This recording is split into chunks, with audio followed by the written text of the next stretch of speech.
देखेगा नजर उठा के भर देगा तेरा खजाना।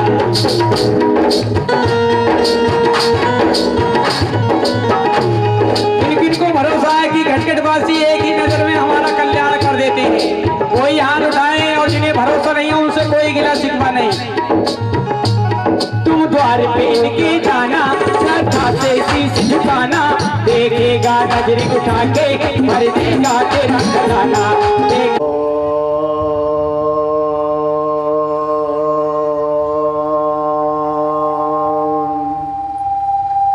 शांति शांति शांति। ओम मंगलम भगवान विष्णु, मंगलम गरुड़ध्वजा, मंगलम कुंडलिकाक्ष, मंगलाय तनो हरि।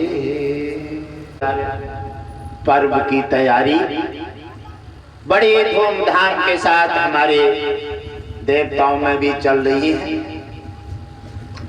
आप बड़े भाग्यशाली हैं और गुरु पूर्णिमा का सुंदर पर्व आने वाला है और आपके सभी क्षेत्रवासी और देवता भी अपने हाथों में पुष्प और बड़े खुशियों के साथ आशीर्वाद लेकर के धरती वासियों को और कल गुरु पूर्णिमा के सुंदर पर्व में उपस्थित हो रहे हैं। और धरती वासियों के लिए सुंदर पर्व है और ये एक के लिए नहीं है, ये सनातन के लिए, ये हिंदुत्व के लिए ये सुंदर पर्व ऐसा पर्व है कि सभी धरती वासियों के लिए सबके हाथों में पुष्प होना चाहिए और आंखों में खुशियों के आंसू और गुरुदेव के चरणों में गंगा स्नान करके और थोड़े थोड़े पुष्प और समर्पित भाव से हो जाना चाहिए। और गुरुदेव नाना प्रकार की खुशियां लेकर के गुरु पूर्णिमा के सुंदर पर्व में उपस्थित हो रहे हैं। पर्व आने वाला है जिसकी तैयारी बड़ी जोर शोर से चल रही है और हमारे देवता और धरतीवासी भक्तों की जालम इधर उधर से आगमन शुरू हो गया है और हमारे जो देवता जो पधार रहे हैं उनके लिए जोरदार तालियों से स्वागत करें। क्या धरती पर आकर के सोच लेते हैं, आज हमारे सभी सनातन के लिए और सभी हिंदुत्व के लिए बहुत सुंदर मौका और सुंदर खुशी का पर्व है जो हमारे छोटे से लेकर बड़े तक और बड़े धूमधाम से सनातन और हिंदुत्व के लिए ये पर्व निभाना चाहिए। क्यों? क्या ये किसी एक का पर्व नहीं है, ये क्योंकि गुरु जो है पूर्णिमा जो आती है और गुरु पूर्णिमा का सुंदर पर्व जो है ये बहुत ही अत्यंत सुखदायक है क्योंकि इससे सभी ने सब कुछ पाया है, क्योंकि बिना गुरु के कुछ दुनिया में पा नहीं सकते।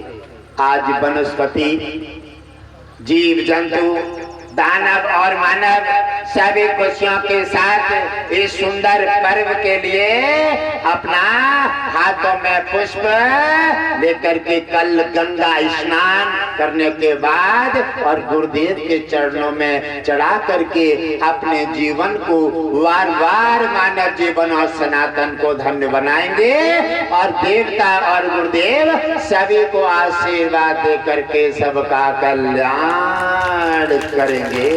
गुरुदेव विष्णु लक्ष्मी समावेश सरकार की जय हो।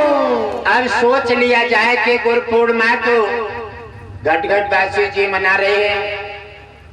अरे प्यारे, गुरु पूर्णिमा तो सभी देश और सभी सनातनियों की है। ये गुरु पूर्णिमा चाहे छोटा हो चाहे बड़ा हो, और चाहे कोई नौकरी वाला है, चाहे कोई काश्तकार है, चाहे कोई बिजनेस वाला है, और चाहे अपना काम काज करने वाला है, ये सबको सुनहरा अत्यंत लाभदायक ये पर्व है। और सभी को बड़े धूमधाम के साथ उत्साह के साथ पर्व में दाखिल होना चाहिए, क्योंकि जो कुछ भी तुमने पाया है वह सब गुरु कृपा से।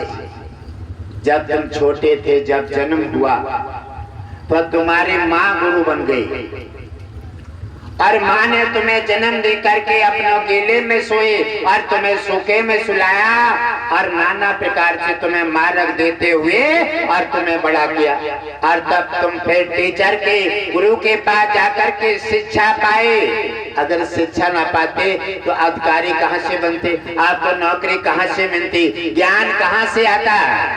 ज्ञान जो है प्रकाश है और अज्ञान अंधेरा है। जैसे प्यासे व्यक्ति को पानी मिल जाता है तो उसमें जान बढ़ जाती है, जैसे अज्ञान में ज्ञान आ जाता है तो अभी चेतन स्वरूप परमात्मा के समान जाकर के सभी की व्यवस्था को समझ लेता है।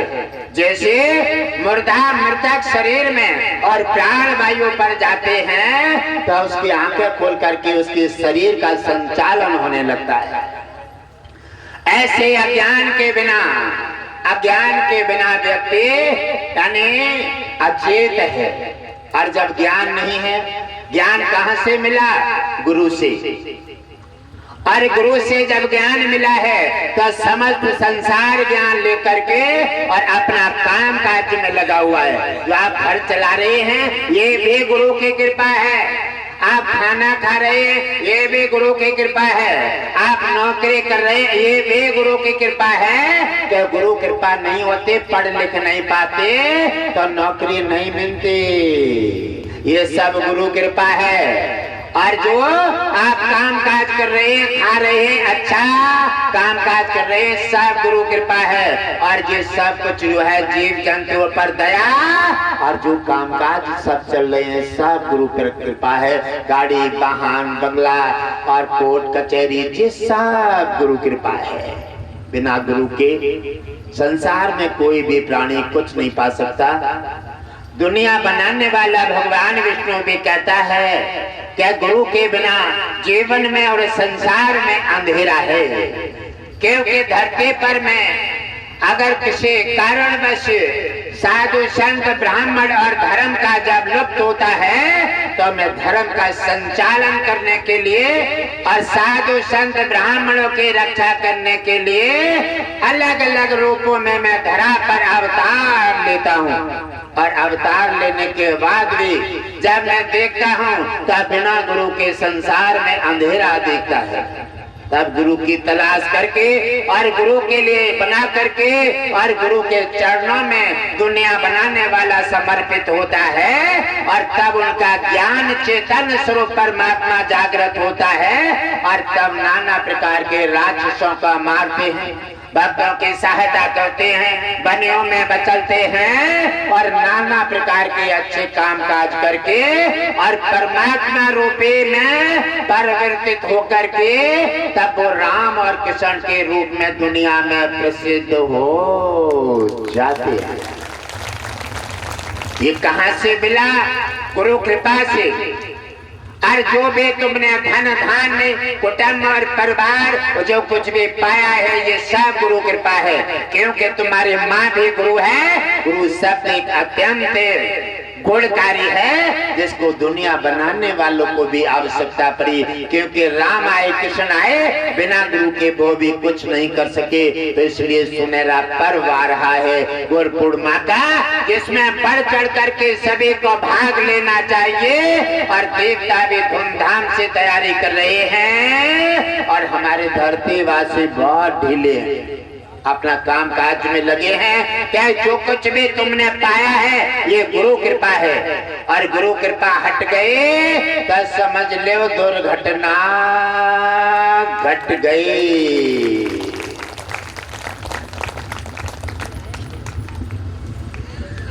गुरु कृपा ऐसे शरीर में प्रवेश कर जाती है जैसे अंधेरे में दीपक जलता है तो प्रकाश हो जाता है। जैसे मृतक शरीर में रूह बस प्रवेश करती है तो आज प्राणी जीवित हो जाता है, और प्यासे को पानी मिलता है तो शरीर में जान आ जाती है, भूखे को खाना मिलता है तो शरीर में करंट बढ़ जाता है।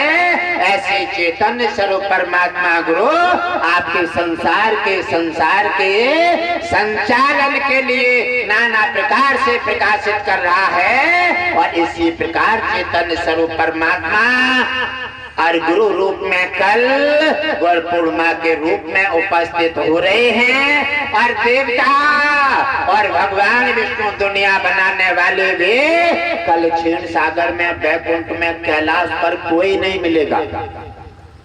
और हमारे धरती वासियों के घर में सब कोई खेती देख रहा है, कोई अपना परिवार देख रहा है। क्या रखा रहे हो, क्यों अज्ञान हो गए हो? जो सब कुछ जिसने दिया है और उसके लिए समर्पित नहीं एक पल नहीं दे सकते। कल कितना सुनहरा पर्व है कि आकर के गुरु पूर्णिमा के सुनहरे पर्व पर और गुरुदेव ने कितना अच्छा स्थान चुना है। क्या है? कछला गंगा घाट है। क्या है ये? गंगा लाने के लिए कितने कितने आकर के तपस्या करके मर के चले गए, क्योंकि बिना कारण के कोई भी काम संपन्न नहीं होता। और जब गंगा कौन लाया और कारण क्या हुआ कि ये कारण बनते हैं सब साधु से, कारण बनते हैं सनातन से, और कारण बनते हैं भक्तों से। क्योंकि भक्त और सनातनी कोई अच्छे काम के लिए अपना चुनाव करता है तो उस पर राक्षस अपना वर्चस्व बनाने के लिए बार बार करना चाहते हैं। इसी प्रकार हमारे ऋषि राज तप रहे हैं, और ऋषि राज परिवार दुनिया बनाने वाले, अपने नौकरी बचाने वाले और नाना प्रकार से वर्चस्व पूरा करना चाहते हैं, और अज्ञानता का प्रदर्शन करके और अपना ज्ञान रूपी अंधेरे में पहुंच जाता है। इसी प्रकार जब घटना आती है राजा सगर की, और सगर की घटना ने वहां तक इल्जाम दिया कि जब उनका घोड़ा जब छूट जाता है, क्योंकि लगता है कि मानव सोचता है कि मेरे से बड़ा कोई न हो, यानी किसी को अगर छोटी नौकरी मिल जाती है उसे बड़ी की चाहत है, जिसको एक गाड़ी मिल जाती है उसे दूसरी गाड़ी की चाहत है, जिसको एक संतान मिल जाती है उसे दूसरे संतान की चाहत है, और जिसको एक खेत खरीद लेता है 10 बीघा उसे 50 बीघा की चाहत है। चाहत पूरे किसी की नहीं होती, और तब तक इस मकान का किराया खत्म हो जाता है, और किराया खत्म होते ही दुनिया के नजारे छूट जाते हैं। इसलिए जो आए दुनिया में कुछ पाने के लिए लेकिन लाए वह भी बर्बाद करके चले जाते हैं, और खाली हाथ जब यमराज के हाथ में पहुंचते हैं फिर आंसू भर भर के रोते हैं, लेकिन कोई लाभ नहीं मिलता। और जाकर के उन्होंने देखा है, और जब घोड़ा छोड़ देते हैं और इंद्र ने सोचा कि ये घोड़े के माध्यम से आज अगर इनकी जीत हो गई तो जी मेरे इंद्रासन पर अपना कब्जा जमा लेंगे।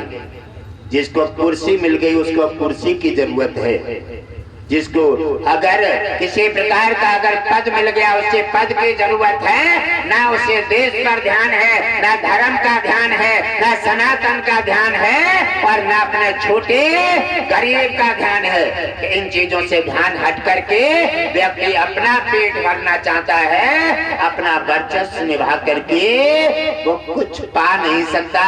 जो लाया है उसको भी बर्बाद करके और उसको दंड मिलता है और वो कष्ट में प्राप्त हो जाता है। इसीलिए वो कल्याण की जगह उसकी बर्बादी हो जाती है। और जब घोड़ा घूम करके आता है और इंद्र ने जाकर के उनके सैनिकों को मूर्छित कर दिया, और मूर्छित करके इंद्र ने सोचा आज भी ऐसा ही होता है, क्योंकि अपना वर्चस्व बचाने के लिए लोग अपना लड़ाई सामने नहीं आते और औरों को दूसरे पर लड़ाई फेंक करके मौज लेना चाहते हैं। लेकिन चिंता मत कीजिए, अरे जो गलती करेगा उसी को भरना पड़ेगा। देखिए इस कथा से सीख लीजिए।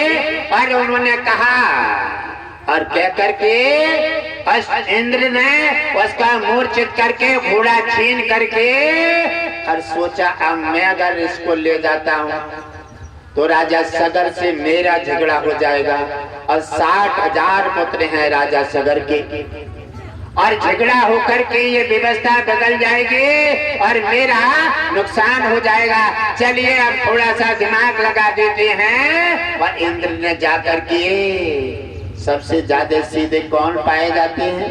साधु संत जो समझदार होते हैं, जो गलती पा करके भी और तुम पर कृपा करते रहते हैं।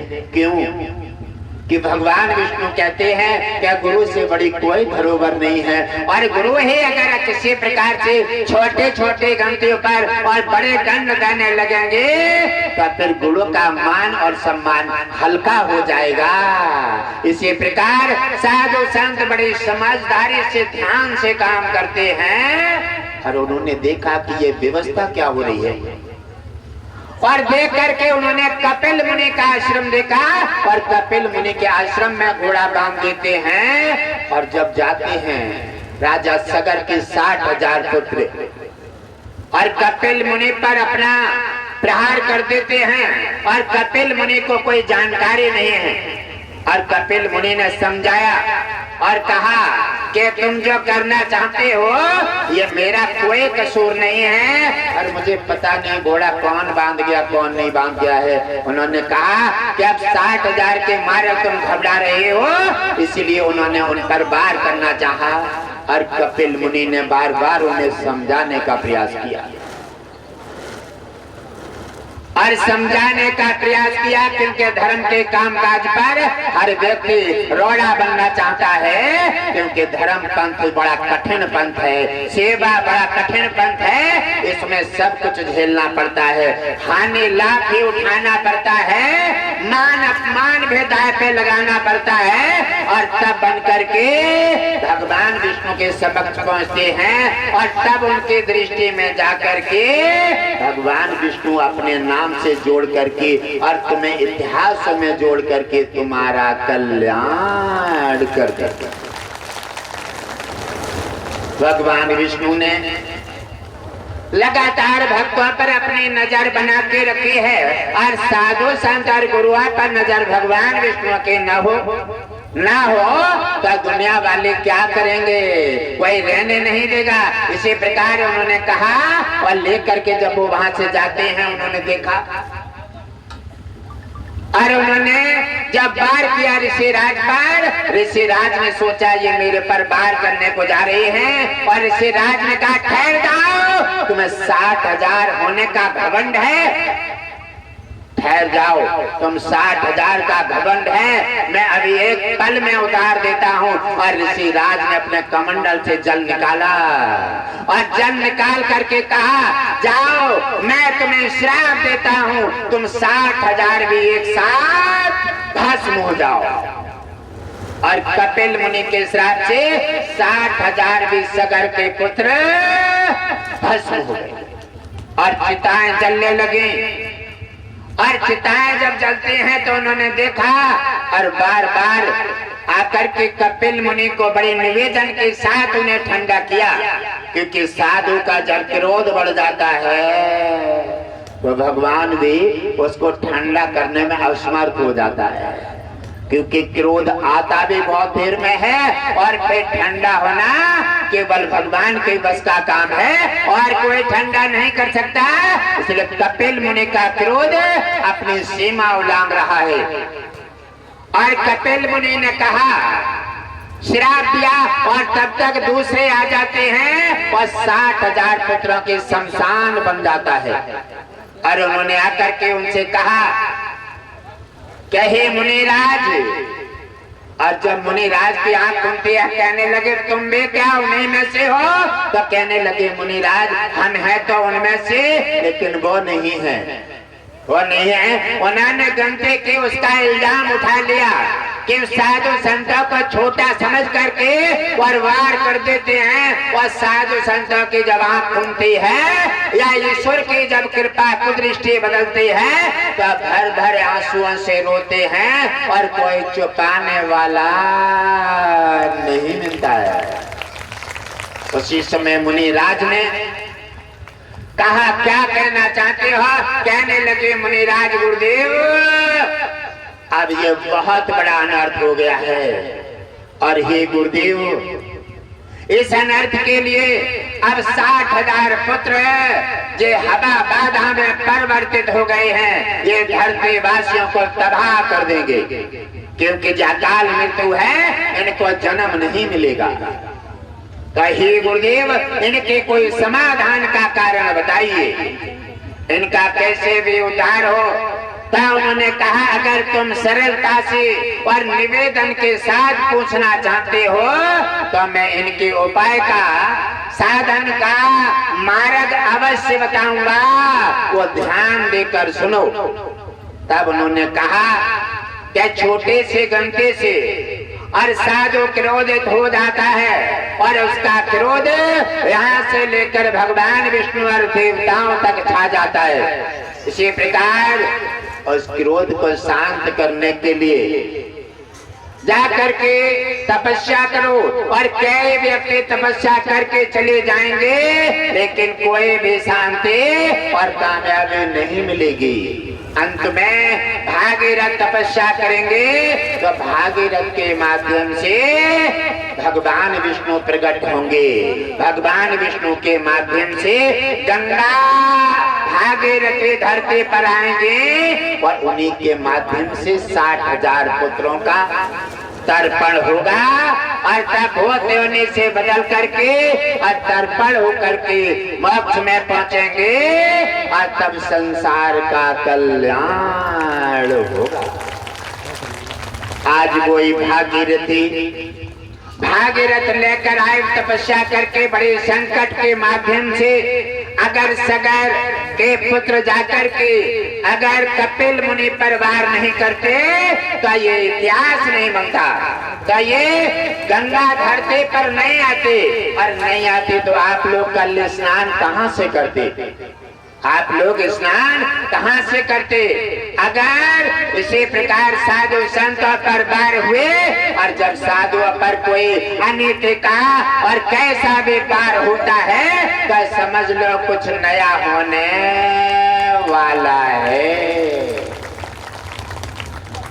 भागीरथ ने तपस्या करके और उधर कपिल मुनि के श्राप से 60,000 पुत्रों को बचाया और उन्हें मोक्ष प्रदान किया। और उधर भागीरथी गंगा आज भी धरती पर कछला घाट गंगा पर बह रही हैं और वहीं पर घटघट वासी जी ने अपना आश्रम का निर्माण किए हैं। और वहीं आज गुरु पूर्णिमा का 2 दिवसीय कार्यक्रम आरंभ हो रहा है। और कल गुरु पूर्णिमा बड़े धूमधाम से देवताओं के साथ मनाई जाएगी। और गुरु पूर्णिमा किसी एक की नहीं है, समस्त धरती वासियों की है।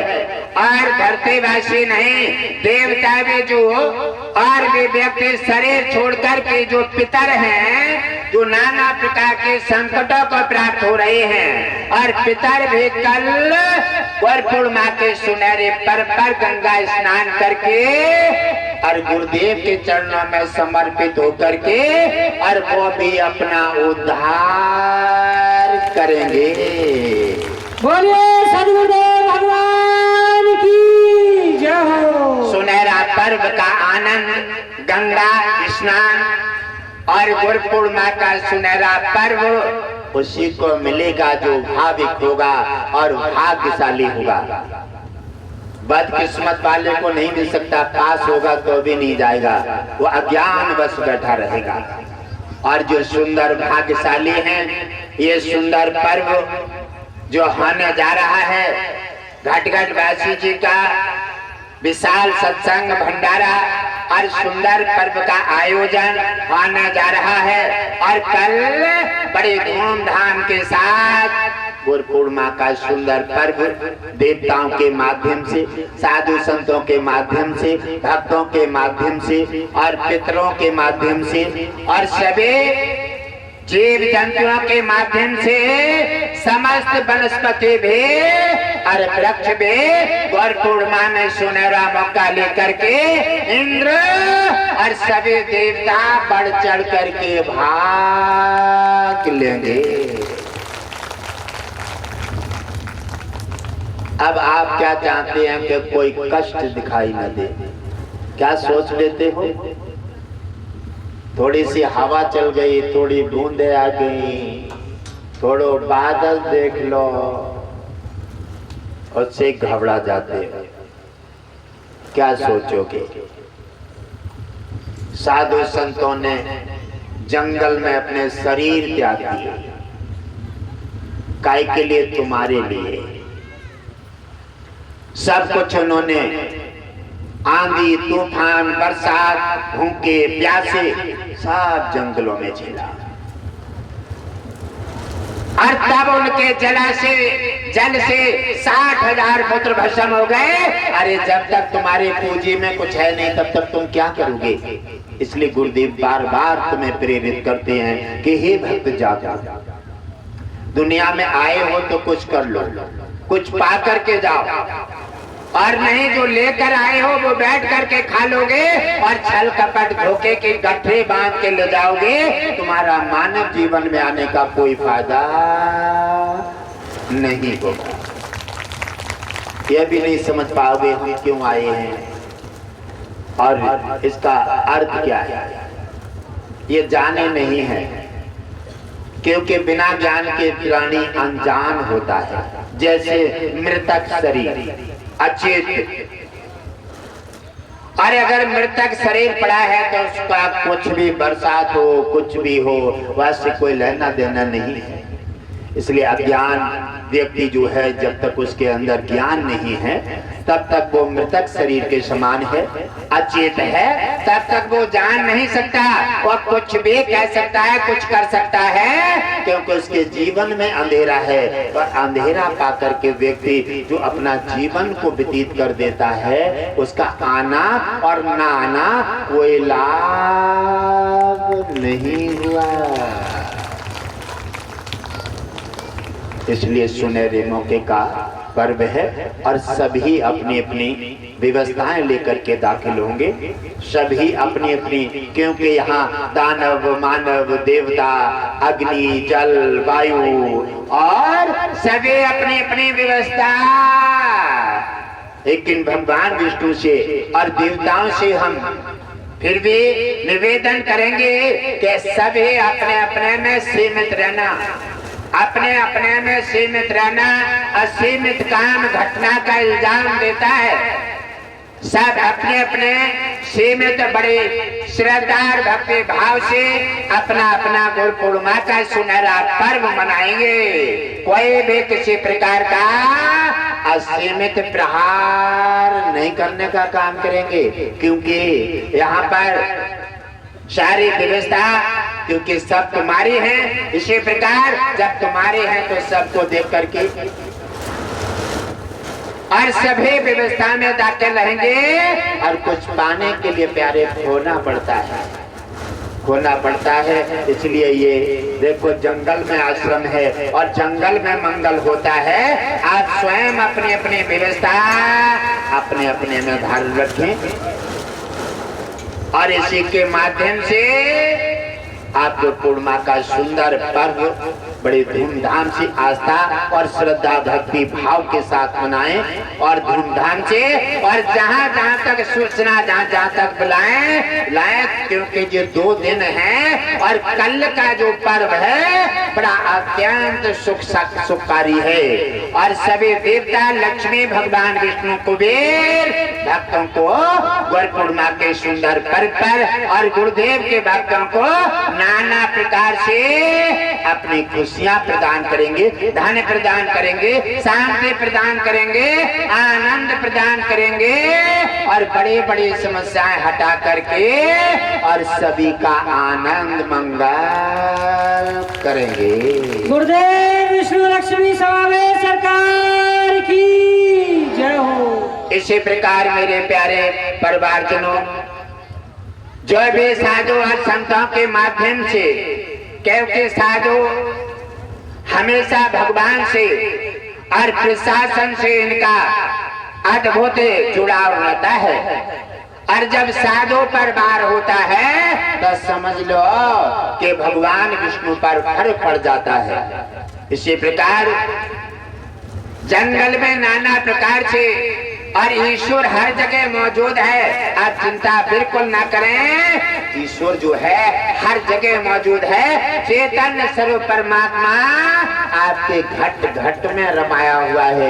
आप उन पर विश्वास करें, आप उनको श्रद्धा और भक्ति भाव के साथ अपना आनंद मंगल जब ही होगा जब चैतन्य स्वरूप परमात्मा ज्ञान रूपी तुम्हारे हृदय में, मस्तक में जब निवास करेगा, तब तुम्हारे अंदर ज्ञान, शांति, दया, भक्ति, धर्म, दान और पुण्य, परमात्मा के प्रति समर्पित भाव जब आपके अंदर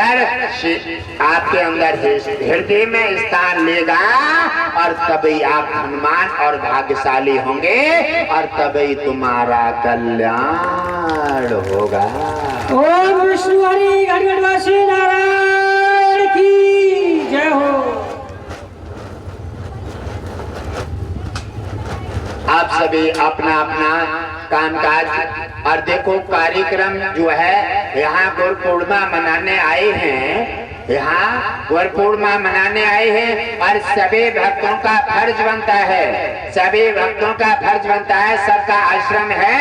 कोई कामकाज किसी प्रकार का आ रहा है, कोई भी किसी प्रकार का नुकसान कामकाज नहीं होना चाहिए, क्योंकि सबका फर्ज है, सबका आश्रम है, सबके गुरुजी हैं। इसलिए कोई जन न देखे कि ये कामकाज मेरा नहीं है, मैं ना करूं, नहीं, सब अपने अपने कामकाज में, अपना आश्रम तुम्हारा है, कामकाज तुम्हारा है, टेंट तुम्हारा है, त्रिपाल तुम्हारा है, और भगवान तुम्हारा है, और गुरुदेव तुम्हारे हैं। अपने अपने जिम्मेदारी निभाओ और भगवान विष्णु गुरुदेव की कृपा पा करके अपना कल्याण करो।